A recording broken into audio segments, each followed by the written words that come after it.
Good evening, everyone, and a very warm welcome to yet another informative session today by Kilometer 7, run by MRR. Well, with the Tata Mumbai Marathon just round the corner, I'm sure we all have those last minute questions, that anxiety that props up every now and then, and of course, which also starts before the race day, the night before it. Yeah. So, well, today we have a very well known personality. It does not require much of an introduction, but as a part of this process, I will introduce him. He is a passionate long distance runner, a coach for marathon training. He has qualified himself in MAF, which is a holistic approach towards running, worked in corporate and now trades in stock market. His significant achievement is during his third year of running, he crossed his full marathon in 4 hours 9 minutes, and in just another 2 months he did the same distance in sub 4, which is commendable. He loves to spread his knowledge about running and says this is definitely his life of choice. Let's welcome S Natrajan sir. Hi, thanks, Sharon, for this warm welcome. This is nice to Thank be you, sir. here, and I thank MRR and all of you who have joined here for this session. And then it's a great opportunity for me. Thank you. Thank you, sir. Well, before we start with our questions which you have planted for us, a small admin announcement that we will be taking the questions from our audience at the end of the session. You are also free to type in your questions in the chat and we will take them appropriately. So let's get started, sir. Are you ready? Yes, I am. All right. So now starting with our first question. Now that every one of us is tapering towards the period of the Mumbai Marathon, which is just 7 days away, is there any last minute tip that you would like to share with our audience? Yes, of course. And before we get into the first question itself, I wish everyone who is going to run Tata Mumbai Marathon the very best. And I would recommend that to follow the safety first principle as advised by Tata Mumbai Marathon organizers. In their PDF, they have given a list of questionnaires, around 12 questions or 13 questions or so. If you are getting even a single yes, then you need to be taking care of that point. With that in mind, let us get into the race process now. So, Sharon, thanks once again for this asking this wonderful question. Because we are hardly left with around 7 days and 8 nights precisely. So, tapering is a process where there are three elements involved. One is exercise, second is food, and third is rest and sleep. So, while exercise and food would taper down, the rest and sleep has to taper up. We have to increase the rest and sleep component. So why taper is needed? Because normally when we go for a continuous running, at that point of time, lot of stress we have developed. So we need to remove all our stresses, the physical stress and then chemical stress. All those stresses need to be removed, and we should be getting ready for our full marathon or half marathon running. Normally, a half marathoner would go for a 2 week taper. It is not recommended to go for a 3 week taper for a half marathoner. But for a full marathoner, it depends, because the full marathoner normally can go for either 65 kilometers of a weekly mileage, or she or he can go for a 95 to 100 kilometers of a weekly mileage. If the former, which is 65 kilometers, then probably I would recommend the 2 week taper. If the later, then I would recommend 3 week taper. And how to go about this taper is also very important, though this may not be as important for a Tata Mumbai Marathon, because hardly we are left with only 1 week. But for the benefit of future races, I just want to mention that normally we have to taper down by 40% in the week 2, and further by 50% what is left out in that week 1, which means that a person who is running for 60 kilometers will end up running only 36 kilometers in week 2 and in the countdown form, and approximately 18 kilometers in week 1, which is just before the race. As far as this is concerned, that now we are going to talk about the what not to do. For example, if we are having hardly 7 days left out now, we should not be going for a fast-based tempo. Normally, there are three types of tempo we run. One is fast tempo, mid tempo, and long tempo. So here we should not be going for a fast tempo, because we are not here to increase our heart rate to the maximum extent. At the same time, whenever we are going for a speed interval, which I would recommend you should not exceed 400 meters and only 6 repetitions. What happens with 400 meters and 6 repetitions? You would be agile. At the same time, your heart rate would start going up only in the 8th repetition or 9th repetition. So when you are going for only 6 repetitions, your heart rate would not go, but you would be maintaining the agility as such. So this is where it is very, very critical that we follow these sort of steps and not to overdo the things at this point of time, because we don't want to stress our body as such. So as far as now getting into food, the food taper is very, very important, because what can happen is that you are reducing from 65 kilometers to suddenly to 36 kilometers and further to 18 kilometers, which means the food which you used to have can no more be applicable. Now we need to cut down on the food. So what is the methodology we should adopt? So just because we are reducing the running volume by 70%, we are having only 30% of running volume. That doesn't mean that we should be reducing our food intake by 70%. That is a wrong concept. Instead, what we should be doing, there is a concept called BMR, which is basal metabolism rate. The basal metabolism rate would be depending on the age of the person, the gender of the person, height and weight of the person. Based on these 4 factors, you can find it in Google. A calculator will tell you that what is your basal metabolism rate. Based on the basal metabolism rate, even if you don't do anything, only do breathing, that much of energy is going to get consumed. But we are office goers, we are doing a lot of work within the house also. So probably we should increase that basal metabolism rate calorie level by 20%. So that is our normal living as a normal human being.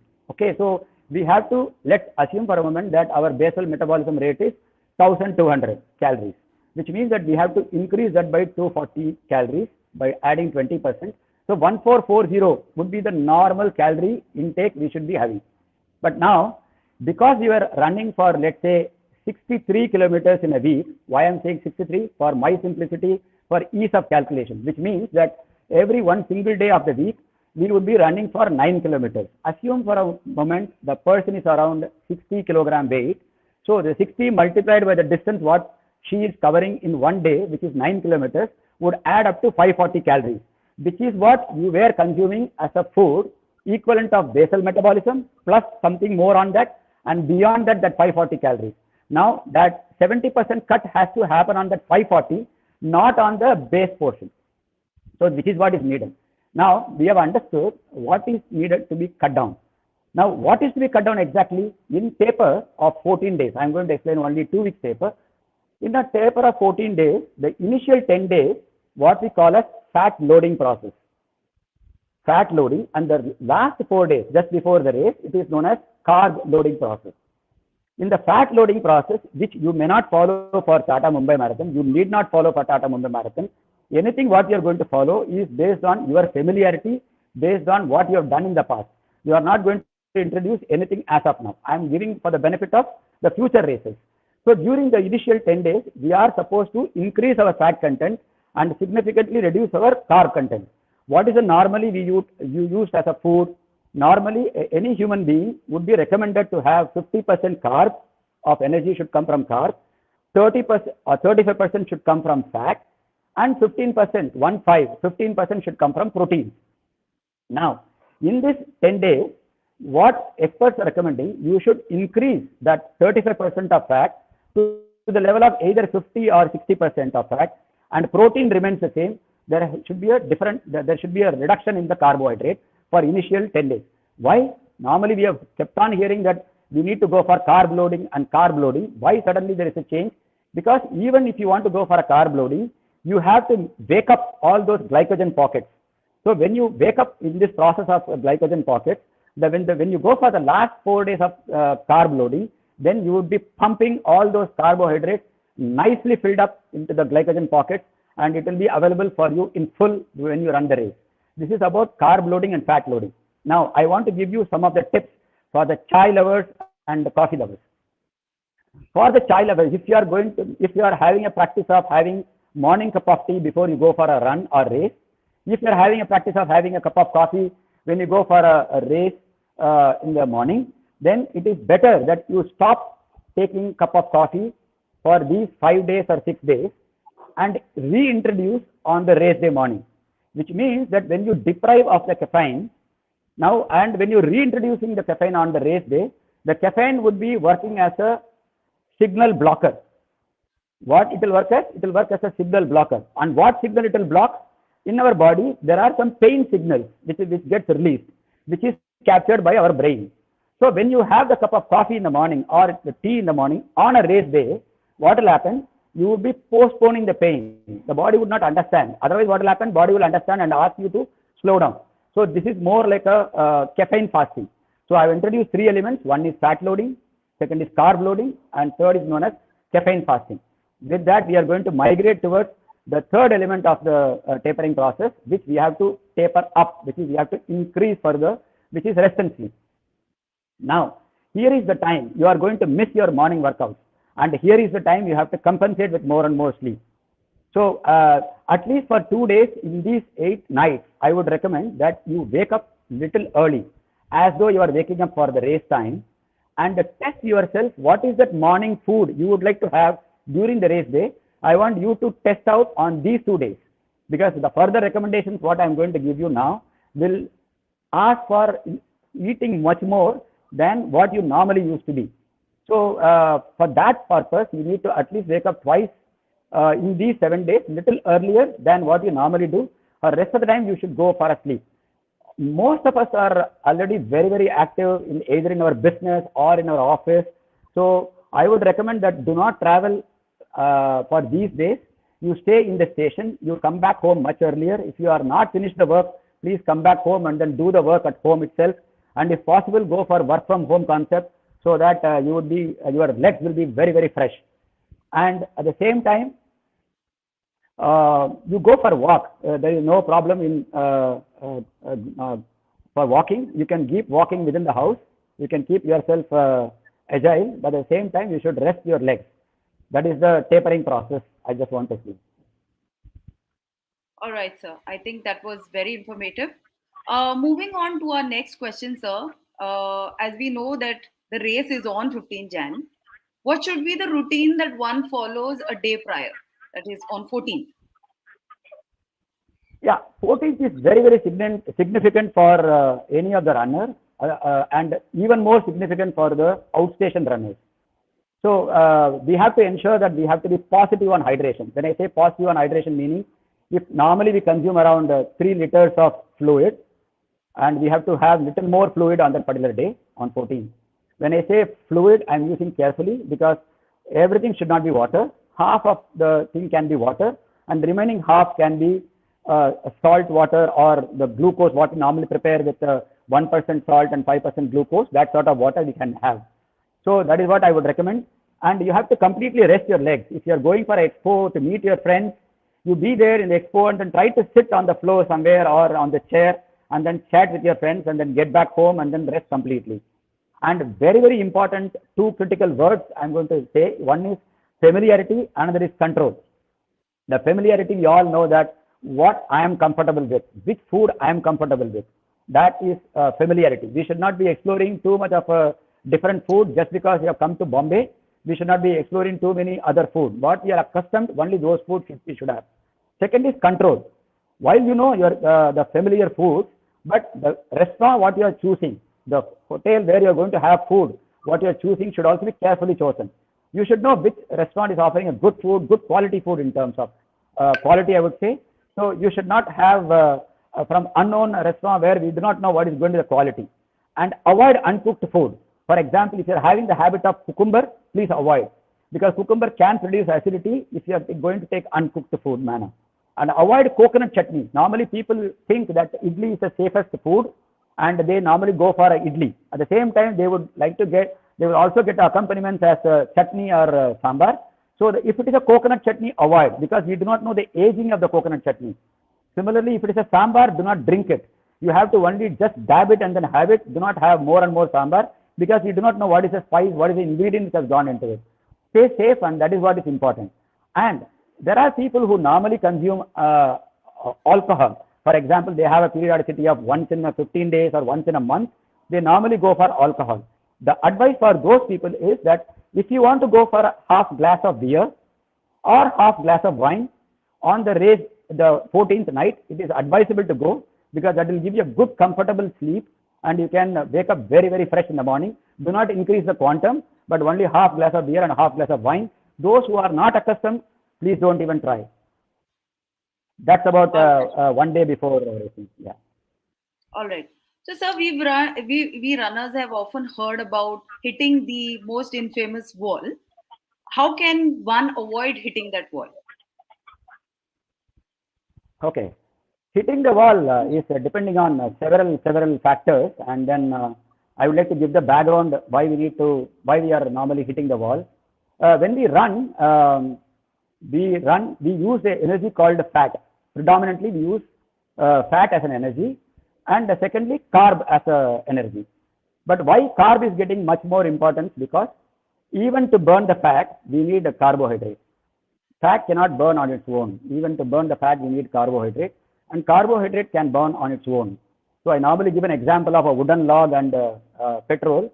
The wooden log is like a fat, and the petrol is like a carbohydrate. So even to burn a wooden log, we cannot just burn it with a matchstick. We need a petrol to support the wooden log to burn completely. And secondly, what happens that everyone is different in our aerobic base build, right? So we are different in our own aerobic base build, which means that whenever I am normally breathing and walking in my house, that walking will give me 100% of fat burning. There is no sugar burning whatsoever. When my the carbon dioxide to oxygen ratio, for example, I inhale oxygen and I throw out carbon dioxide.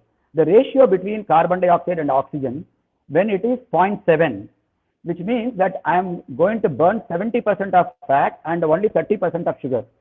That also is known as the ventilatory threshold 1, VT1, where I'm comfortably in a position to walk or speed walk or slide jog, but I am getting slowly, my breath is increasing, but not fully. So at this point of time, my sugar intake will start increasing because my energy requirement is much more. So it will be topped up by more and more sugar. So in order to maximize the fat burning, we should be doing in our non-racing period, we should be go for a slow run. Normally we maybe keep hearing that to run slow to run faster. So run slow to run faster. That is what normally we hear. So this is the point we need to maximize the fat burning. Now, I would like to explain the formula why we are hitting the wall. There is a formula we all seen in our Garmin watches. What is our VO2 max? The volume of or maximum oxygen uptake in 1 minute per kg of body weight, multiplied by, I call this efficiency as a lactate threshold efficiency. There is an efficiency with which we can run. We cannot run at 100% heart rate ever, right? So that is only doing VO2 max run or speed interval we run, and that is hardly for 2 or 3 minutes. We don't run full blast always, right? So we run at a reduced pace, maybe at a lactate threshold pace we are running. That I call as a LT efficiency or lactate threshold efficiency. The multiplication of these two has to be further multiplied by the time likely I'm going to take a full marathon for finishing my full marathon or even half marathon, multiplied by my body weight. This is what is going to give me oxygen requirement in terms of milliliters. Now, if I divide that by 1,000, then I'll get in liters. If I multiply it by 5, then I'll be getting what is the total calorie needed. And now this is the demand side. This is what is put as a demand on me. Now, what is can be supplied by my body to support this run is hardly 450 grams of carbohydrate. Whatever I may eat, my body can deliver from the glycogen pocket to the extent of 450 grams. And I also have sugar in the form of in the blood also. The blood also has a sugar that can be added to the extent of 50 grams. So totally, hardly I can deliver 500 grams of carbs. Now, this all I'm saying is for the amateur runners.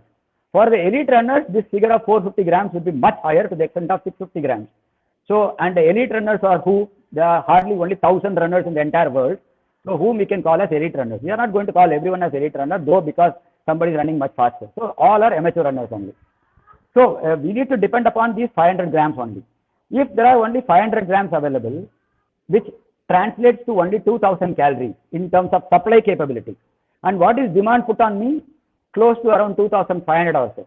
That the difference between this demand and supply is what need to be met.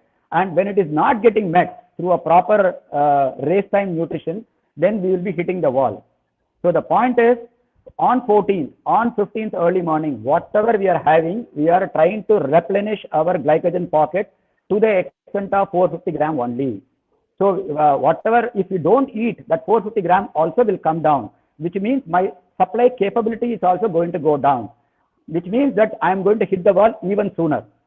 So that is the point I just want to say. For example, you are not slept very well, which means that your heart rate is going to be higher, your sugar burning will be maximum, which means that the 450 grams, whatever is supposed to supply will go down much dramatically, and we would not be in a position to run longer. We would be hitting the wall very soon. So now coming to the same equation of VO to max, LT efficiency, can you improve in 7 days? No, you cannot improve. Can you improve the time at which you are going to run at this point of time? But based on these two parameters, no, right? So what can be improved upon is the weight. So what is more needed is the weight management is more needed, and the carb loading is more needed. And when you run the racing, the right pacing is more important. We should not be running too fast or too slow. That is what is important. These are the factors which would govern for hitting the wall. So there are only 3 factors at this point of time we can focus on is weight management, carb loading, and the right pacing during the race. Yeah. All right. So next, another important question is that now on the day of the race, as we enter on 15 Jan, and we get up, what is it that you think runners should do? Yeah, so just now we have seen about the hitting of the wall. So we have spoken about 14th, how we need to have food, and how 15th need to be had food. So I just want to combine the 14th late in the night, whatever time we are going to have food, let's say at 7:30 or 8 o'clock, we would be having typically pure carb food. We should not be mixing it up with the ghee. We should not be mixing it up with more and more proteins. What is should go inside my body should be carb, carb, and carb, which means that at least 10 gram of carb per kilogram of my body weight should get into my body in the previous day night. And even if I have this, when I sleep during the night, something is going to get depleted in my sugar level. From liver, it is going to go to my brain. Even during my sleep, my energy is getting consumed by my brain and my other visceral organs, and liver is supplying that, right? So liver is a global source of sugar. While running muscles is only used for sugar being stored there for the running purpose, liver is a global source for a global source, meaning that it can supply all over the body, right? So wherever it is needed, it can supply. Now, on the 15th early morning, as soon as you get up, if you are wanting to do much faster, I am not talking about the current race, you would be honoring your pace which has been given by the coach or what you have decided for yourself. But if you want to do improvement over what you are doing currently, probably it would be advisable to go and wake up 4 hours early and then start having at least 4 grams of carbohydrate per kilogram of body weight, which means that you should have this practice even during simulation runs. You should have this practice even during normal practice runs also. You cannot just start during the tapering process, right? So this is why I'm saying that for all these points, you should try to use it for next race. But what you can do it for this race is at least start having something from 3 hours to 2 hours before the race. At least 2 grams per kilogram of body weight you should have as a carb. Now, how will you know that 2 grams of kilogram is available or not? So what you should do is you should write down item by item. For example, I would like to have dates. I would like to have raisins. I would like to have, let's say, bread with the peanut butter. I would like to have apple. I would like to have oranges. I would like to have banana. I would like to have chickpea. Like that, you keep writing down the list and then look for in Google that what one fruit, what one item of that particular quantity will give me how many carbohydrates. For example, 40 raisins will give me 20 grams of carbohydrate. 1 date will give me 4 grams of carbohydrate. Like that, you start writing down and do your mathematics based on your calculation of 2 grams per kilogram of your body weight. Once that is done, once the mathematics is tallied, try it out. I told you in the past, 5 minutes before or 10 minutes before, that wake up early on at least on 2 days and try out this. So try out these foods, how the day goes for you. If you are in a position to manage this food, then you have this on the race day morning also, which would give you a very, very thumping energy. I am telling you that you would not even feel that you are running. You will be getting a feeling of flying. So this is a very, very important tip I am giving. At this point of time, during the race, your early morning nutrition is far more important than race time gel. Race time gel is important, but then what is much more important is the race early day morning. The complex carbohydrate what you are going to have is much more important. Yeah. So that is what is needed for this. So manage your food properly, then you would be much better off. That is what I want to talk about the 15th Jan or the race day morning. Wake up 4 hours before or at least 3 hours before and start having this food. That will be much better. And you need to get ready for the hydration as well. For example, 500 ml of water based on your convenience. You should keep having. Whenever I say water, please replace it with fluid, because 50% water and 50% the natural electrolyte, for example, limbu juice with lemon juice with rock salt or whatever, may also help very much. So keep having that hydration as well. And just 15 minutes before or 20 minutes before the race, you should have, if you're having the practice of gel, you should have at least one gel, and then calm your nerves by doing some yoga or taking some selfies, and then calm down your nerves like that. And release your butterflies in the colorful form so that you can start your race nicely. This is what I want to talk about the race morning. Yeah. Thanks. Yeah. So we have another question which says, do you suggest any race time nutrition strategy? And it would be great if you could elaborate a little bit on that. Yeah, so far what we spoke about is about the pre-race nutrition, and the gel what you are going to take 15 minutes before is also considered to be a pre-race nutrition. Now, in experts' opinion, based on the several trainees what they have trained, the experts are saying there are fundamentally 5 strategies, but 3 strategies are to be focused. The first strategy is the combination of gel and energy drink. The second strategy is purely gel. And the third strategy is going purely with energy drink. The fourth strategy is only having water. And the fifth strategy, which is not at all a strategy, is going dry. So for a half marathon runners, going dry even is not advisable. If you want to go dry, it is better that you try to accustom yourself with at least some fluid, because we don't want to get into any other issue as such. And the fourth strategy, which is about having water. If you want to have water alone, at least try out this method, in the sense that if you're getting an energy drink station, take some sizable amount of energy drink, swirl in your mouth and spit it out. Even the touch of carb on your tongue will give you a good signal to your brain to run much better. So even that would be helpful. Even if you are not accustomed to energy drink, even your body is not accustomed for energy drink or gel, and even if you are solely dependent on water, what you should do is you should take a swirl of energy drink and then spit it out, so that you would not have GI gastroenteritis intestinal issue, but at the same time you can manage your run. But this is all if you are not in a position to go for either energy drink or gel. And what is first and foremost preferred method for most of the people is a combination of energy drink and gel. When I'm saying most of the people, I'm talking about amateur runners. We are not even talking about elites. Elites are having their own plan. Elites will follow their own plan. They will not be attending sessions like this. So they would be following their own plan. So what sort of combination we can have? For example, you may be knowing that we already spoken that how much of a carb we should consume and all those stuff. Our body is capable of absorbing only 1 gram of carbohydrate per minute, which means that only in 60 minutes, 60 grams only can be absorbed. So it can deliver only 60 grams. We cannot increase that number. Though there are a lot of researches which are going on, the 60 gram, how it can be increased to, let's say, 72 grams. That lot of research is going on. And people are doing a lot of fundamental research also since so many years. But what is applicable to you and me is, as of now, not 60 grams, not 72 grams. Whatever we have done during our simulation runs, that only we should follow. In my simulation run, now I am not talking about Tata Mumbai Marathon, I am talking about future Tata Mumbai Marathon or any other future races. During our simulation runs, we should try out that, can I absorb at least 50 grams of carbohydrate in 1 hour? Can I use 2 gels in 1 hour? That sort of experimentation I should keep doing. The moment I am comfortable with 50 grams of carbohydrate in 1 hour, during the race, I would recommend to reduce that by 5 grams. Let's say you should go only for 45 grams. That sort of approach you should follow. So, which means that slightly lesser than 2 gel you would be consuming during the race. So this will be making you much more comfortable during the addressing the gastrointestinal issues, right? You would not face any problem. Now, between gel and energy drink, I would prefer that you take gel in the first half of the race completely.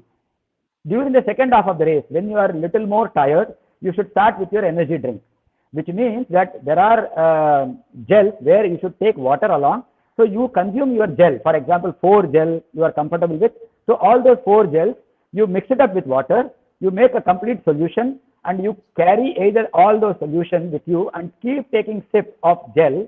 Instead of giving one-time shock of entire gel in one go, you keep mix it up with water, nicely make a solution of 200 ml or 400 ml, whatever you can carry. If you are not in a position to carry, there are hydration points which are managed by MRR or any other organization on the race. You can keep in the strategic location, pick up your the solution, and then keep taking sips. That would give you a tremendous uniformity for your energy gel as such is concerned. During the second half of the race, you can go for energy drink, and also whatever the energy drink is being sponsored during that event, that you should be trying it out during your simulation run, and that is what you should go for, right? So then there is one scientist known as Tim Noakes. I think he's a South African. He has done a lot of research how one should take fluid. For example, water. A person should take water every 15 minutes. For example, based on the sweat rate, you have decided that I am supposed to have, let's say, per kilometer around 60 ml of fluid, and you are going to cover some 2.5 kilometers in 15 minutes, which means 60 into 2.5, approximately 150 ml you want to consume. That 150 ml you should consume in one go every 15 minutes, like that. So this is what you should do, and you should not keep taking sipping, because that is not found to be helpful. Also, taking half a liter in one go is also not helpful. What you should do, you should practice during your practice runs. Every 15 minutes only, I am going to take water, whatever is required as per my sweat rate. Yeah. So that is the time. That is the point I want to talk about race time nutrition. And there is a third strategy which is about the entire energy drink can be consumed. For those people, the problem with the energy drink is what the amount of carbohydrate which is required in an energy drink is going to be very, very less. For example, if you are going to take 100 ml, you are going to get hardly 6 grams. And I don't know, I'm not sure what is going to be your sweat rate. Assume for a moment that your sweat rate, you are going to consume, you have decided to consume 500 ml during 1 hour of racing. 500 ml is less, but I would say 500 ml during 1 hour, which means that 500 into 6 is what you are going to get as in terms of carb, right? So hardly you are going to get 30 grams of carb, right? So 500 ml is half a liter, and you are going to get hardly 30 grams of carb, which is not going to be useful, because what we need is at least 60 grams. At least what we need is that anything lesser than 60 grams, but then as maximum as possible. 30 grams is what going to only delay the wall, but you may likely to get wall. But in future, you should go about how you should manage your with energy drink. So there are some people, in fact, I also tried myself, that whatever the company recommendation for the energy drill, I would be slightly going on positive, so that I would manage my little more carbohydrate in the form of energy drink during the second half of the race. If they recommend 6%, I would go for 8%, something like that. So this is again trial and error. How my gastrointestinal issues are supporting me is what is more important. Whatever knowledge I'm telling based on other researchers is of no use to you, because it has to be found out by you for yourself during the simulation runs. Yeah. All right. So before we move on, we are getting a lot of questions from our Facebook users, and glad to see that. Just a request that if the Facebook users could put in their names, once they post in their questions, then we would be more clear in terms of asking the questions as well. Moving on to our next question, sir, we've heard you speak about the second channel of energy. Yeah. Can you please speak a little bit on that aspect? Yeah, second channel of energy is that this is the additional support what you will be getting during the race. Normally, I use this gel. This is a very familiar gel what I used to use, because this is what I was suitable for. Normally, I use this gel. And this gel, if I look at the contents at the back, this is clearly written as maltodextrin. and water, flavor, all those points will be written over here, that maltodextrin, right? So, but there are various forms of sugar available. The one form is fructose, which is coming from the fruit source. So, there are gels available, I have seen in the market, where the maltodextrin and the fructose is also combined together available. I am not recommending that you should go for that. I would recommend that you go for this, whatever you are using currently. Look at the content. If it is written as maltodextrin only, then you go for carrying more and more dates as well as raisins. The dry grapes as well as dates you carry, and you have that also. So what will happen, that dates and raisins will have a 50-50 ratio of glucose and fructose, which means that if you have, let's say, 2 raisins, you will be getting 1 gram of carb. Out of that 1 gram of carb, 50% would be of maltodextrin variety, and 50% would be of your fructose variety. The absorption which is happening through our channel within our body, there are various names. One is sodium guided absorption channel. Second is glucose guided absorption channel, what we call as GLUT2, GLUT5, GLUT2, GLUT5. We will not get into scientific terms, but then these two channels are different for these two carbohydrate varieties, which means that you can take the benefit of using both the form of sugar while you are running the race. So the research is telling that though we are talking about 1 gram of carb per 1 minute absorption, by adding this, you can go up to 1.5 grams.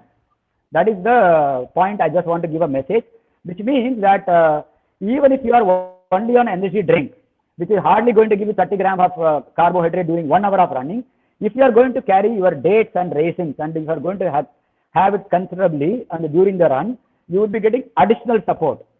So, because I told you 50-50, it also has, the dates also has glucose. So it is better that you reduce your energy drink content little bit and increase this so that you will get the maximum benefit out of this. So that is the second channel I spoke about. So do not depend on only one channel in our body. Do depend on both the channels, which the sodium supported as well as the GLUT2 and GLUT5 you would be using for your running. So you will be awesome, doing fabulous running in your run. Yeah. All right. We have another question which says, how do you want the runners to go about on the race day with regards to the pacing?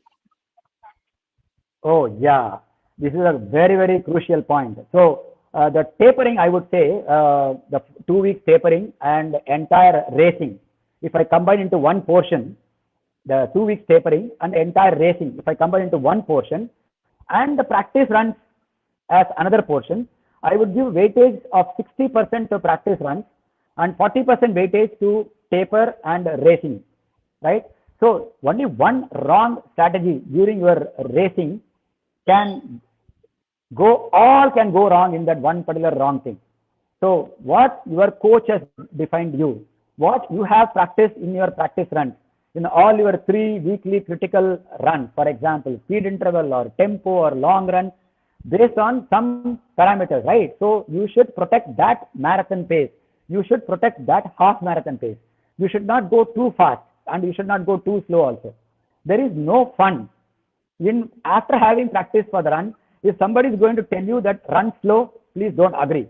You go with a neutral pace right from kilometer 1. Right from your kilometer first step, you should go at the neutral pace. What is neutral pace?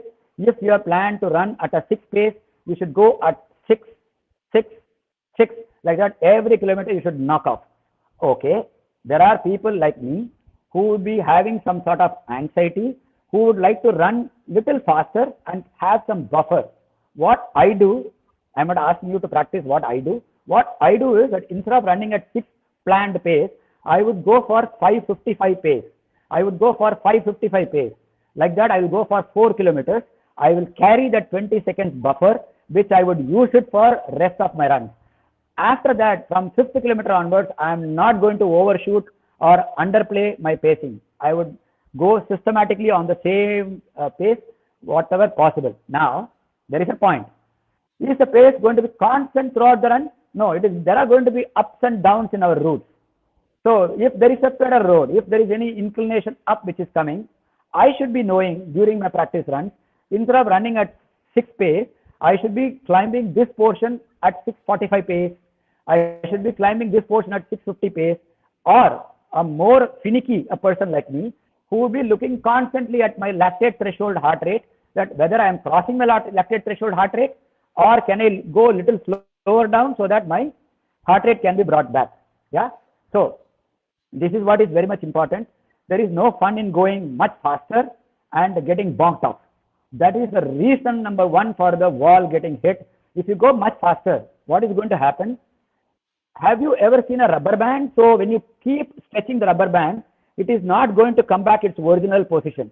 After a lot of stretch, the rubber band is going to come to a position which is much larger than the original position, which means that when you are running, you are adding more and more stress. Suddenly, instead of 6 pace, defined 6 pace, you are running at, let's say, 5-10 pace because of some anxiety, which means your heart rate has already shot up. And when you are bringing down that 5-10 pace to 6 pace, the heart rate is not going to go down to the same level of 6 pace what you had. So there is going to be a permanent stress which is going to get created. Once you have created permanent stress, which means that more and more sugar will start taking, even if you don't wish to burn the sugar, even if you wish to burn the fat, it is not going to happen, which means that all the glycogen pockets you would start consuming much earlier. So what is more important is adhere to your pace plan. There are coaches who would be telling you to run within 3 seconds. I'm not sure that my mentor Ashok Someshwar sir used to tell me that do not run faster than 5 seconds, do not run slower than 5 seconds. Of course, it all depends on the flat route, but if it is uphill or downhill, you need to manage, but there the effort constancy will come into play. For example, in a downhill, you can go a little faster by maintaining your heart rate. In uphill, you can go slower by maintaining your heart rate. So, and while running, you should decide what is going to be your method, what is going to be your aim for this run. If you are going to run for, let's say, some particular pace which coach has given to you, if you are going to run for only for fun, if you are going to only for fun, I am not going to make this point of talking less. If you are going to run for your timing, then please talk less or don't talk. If you want to wish your runner opposite, just give a big smile and then applaud, but do not spend much of your energy if you want to focus on timing. But if you want to focus on, let's say, fun element, then go all out and then enjoy. There is nothing for wall, hit the wall or whatever for you. You go and enjoy your run. And again, after saying all these points, there will be a point of time where you will be feeling much tired. That point of time, the Krebs cycle will not work. For example, it will not be a one-to-one equation of ATP supplying, and when you are running, consuming ATP as it supplies. You will be overshooting. Your lactate threshold will cross, which means that you are going to get all those build-up of that lactate, and then you are going to stall. So take a pause for 2 minutes, walk very slowly for 2 minutes, and then restart your run. You will be doing fabulously well. You might have heard people saying that I stopped and then I restarted, because it is not because of the willpower and all. It is because of the Krebs cycle is coming back. The science is coming back in your body, and then you have listened to the body. Now the body will start functioning again to support you. So that is what the pacing strategy I just want to give, guys, and do not waste your opportunity. You have worked a lot. You have worked for almost 6 months or even more. You have struggled a lot. You have woken up early. You have given everything what is possible for you. Please do not waste this opportunity. Nicely pace whatever coach has given or whatever you have designed for yourself. Do not give any surprises on the race day. Only one surprise may still come during the race time, is that warmth. You will be feeling suddenly lot of warmth because a lot of people are running. You are running on the ceiling, lot of humidity. Maybe you may consider little more water consumption than what you are accustomed to. When I am saying water, it is fluid. Please always take as fluid. So a little more, slightly more than what you are accustomed to give the respect to the weather conditions that particular day, that particular moment. Yeah. All right. We have a couple of questions too. So one gentleman has asked how much to run between today and the 13th if he's a full-time, full marathoner. Again, as I said, that it depends that what is the mileage the person has run is very important. For example, I used to run around 65 kilometers. And for the simplicity of calculation, let me take my number as 60 kilometers during the peak weekly mileage. If the peak weekly mileage is 60, during this next 5 days, I should be running only 30% of that, which is 18 kilometers. Assume for a moment that your mileage was 100, most probably you would not be sitting for this session, but still 30% of the 100 is around 30 kilometers. If you are running only for 45 kilometers so far during the peak time in the entire week, then you should be running only 14 kilometers or so. All right. And split into over next 3 days or whatever. Okay. Another question is hydration stations often keep salt and jaggery too. What is your recommendation between the two? So I would say that both are very important. You should take a pinch of both, a little more jaggery and a little less salt. For example, I think 5% sugar and 1% salt you cannot measure, but the only thing is you can take a judgment, right? So 1 pinch of salt and 5 pinches of jaggery you can take, and then you can run. That would both of them would do wonders. And if there is oranges available on the route, pick up oranges as well. So those are all very, very good. So oranges would give you fructose. So remember that, and then that would give you a lot of additional channel. So use that as well. Yeah. All right. Sir, somebody is asking for you to post the formula for the calorie requirement that you mentioned. So possibly you can just repeat it one more time for them. Yeah, it has got 4 components. Okay, so let us make it very simple. You all know about 2 factors. One is VO2 max, and the second is lactate threshold efficiency. This terminology I am introducing. This is not given in the books and all. See, in VO2 max, it is the highest pace you are running, right? So in race, you are not going to run at that pace. So there is if 100 is the pace, you are going to run at, let's say, 80% of the pace during your marathon pace, right? So you should know what is your VO2 max level.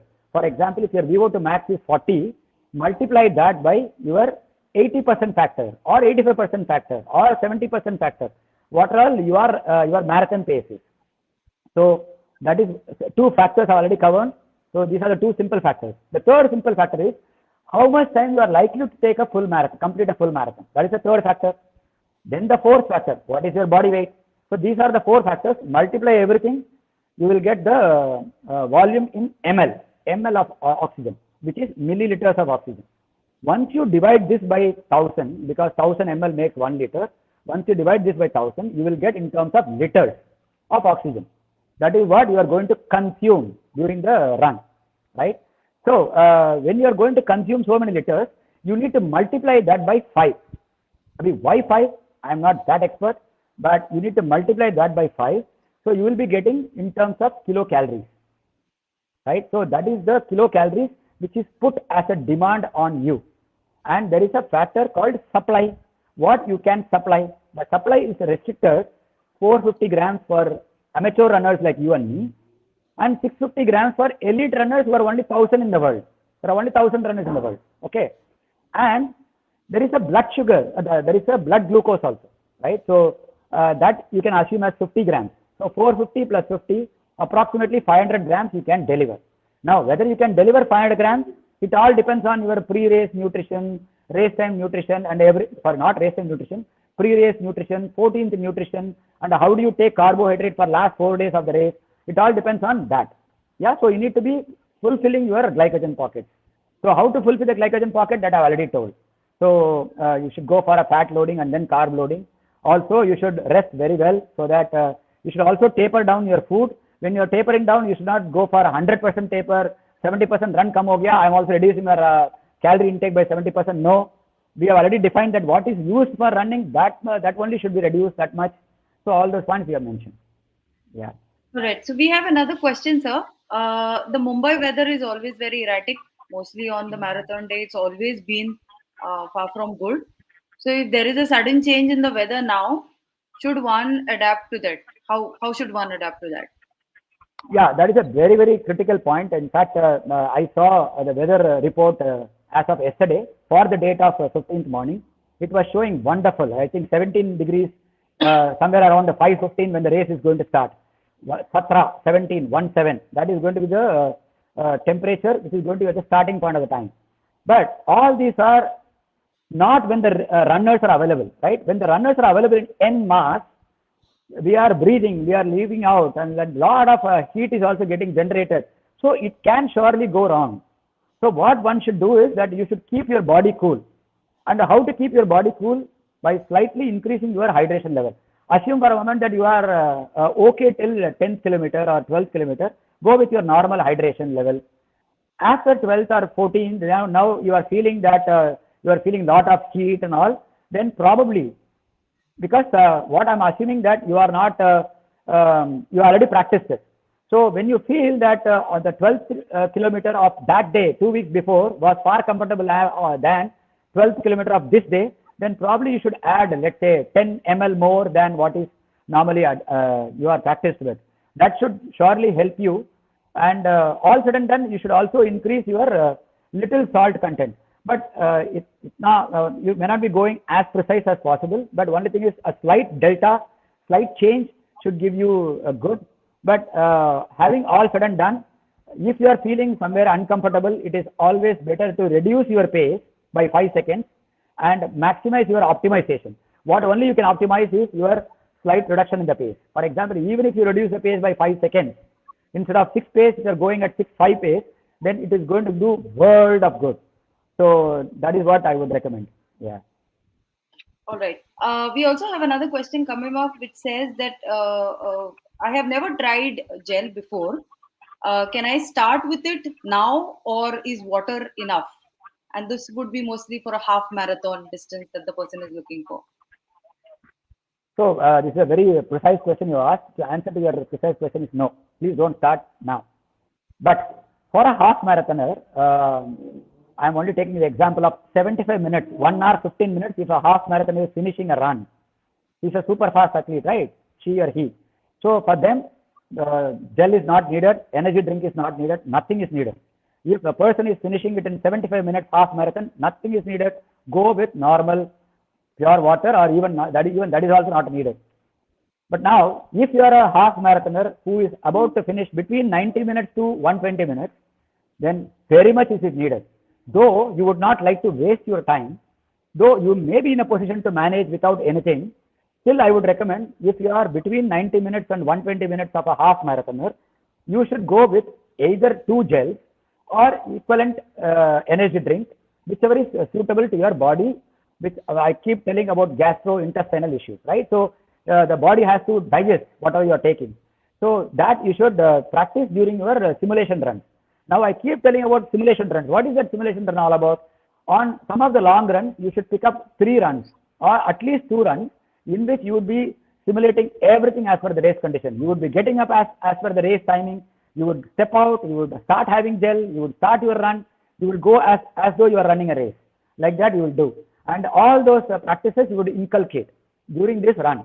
And you should note down what is happening in your mind, or you should take a brain dump that what has gone wrong, what has gone right, and make adjustments in your second simulation, make adjustment during your third simulation. That's it, freeze it, make a document, you run with it. The document can be in the mind also. I hope you answered your question, but if not, then probably we can take it offline. All right, maybe a last question for this particular session. I know, sir, that you've spoken about hitting the wall, but somebody on the chat is checking, how do we recover from hitting the wall? How do we recover from the hitting? Once the wall has been hit, how do we recover is that Krebs cycle I told about, right? There is a word called KREB, Krebs cycle. That is what we follow normally. That is an energy supplying process, right? So what you should do is, once the wall is hit, then probably you should slow down completely. You might have already got knocked off, right? Which means that you should sit for some time, take the support of the people around, and then you start slowly walking. And once 5 minutes of walking happen, then again go for a slow jog. Once 5 minutes of jog happen, then pick up oranges, eat something. You may be damn tired, but still start taking something or other. Then you run the race. One point I have forgotten to mention about over here is that this is a very, very critical point, which is do not do. One of my posts which I have written when I was a 1-year runner, that is still floating around in the media. One point I have mentioned it completely wrong, which I have realized it now, is that do not sprint during the end of the race. You have planned your pace very well for the running a marathon or a half marathon. Do not sprint. Do not go much faster during the last 300 meters or 500 meters.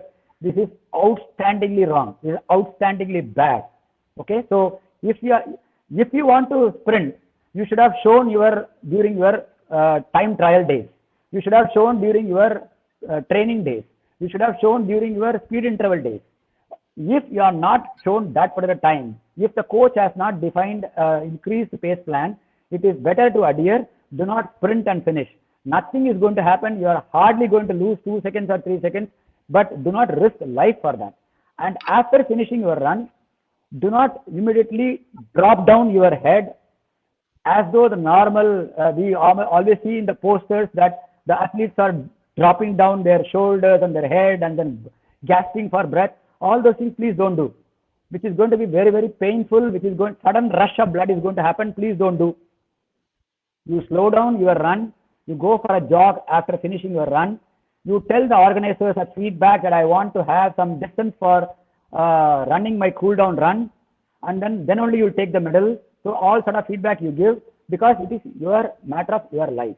So you should slow down considerably, then go for a walk, then go for a very, very slow walk, then you stand, then you start chatting with the people. After 15-20 minutes, you start sitting down on the floor. Please do not do, because your calf muscle is known as the second heart, right? So first heart, we know where it is. The second heart is our calf muscle. It is what is pumping back the blood.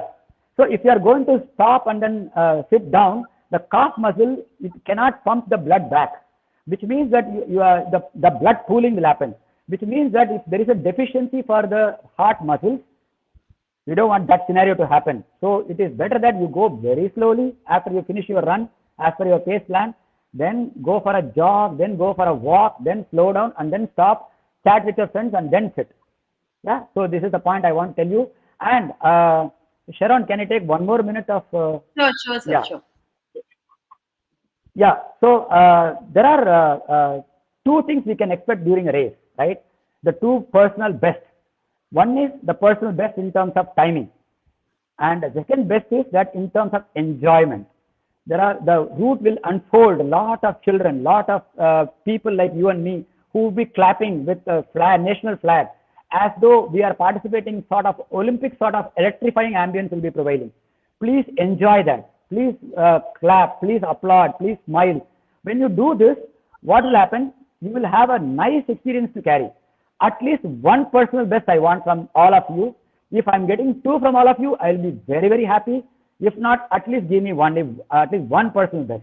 That is the message from my side. Thanks, Sharon, for this opportunity. Thanks, Manohar sir. Thanks, Ram Venkatraman sir. Thanks all the admins of MRR for giving me. Thanks, those people who have attended this session. Thanks so much from my bottom of my heart. I had a hearty talk to you people. Do go and do very well.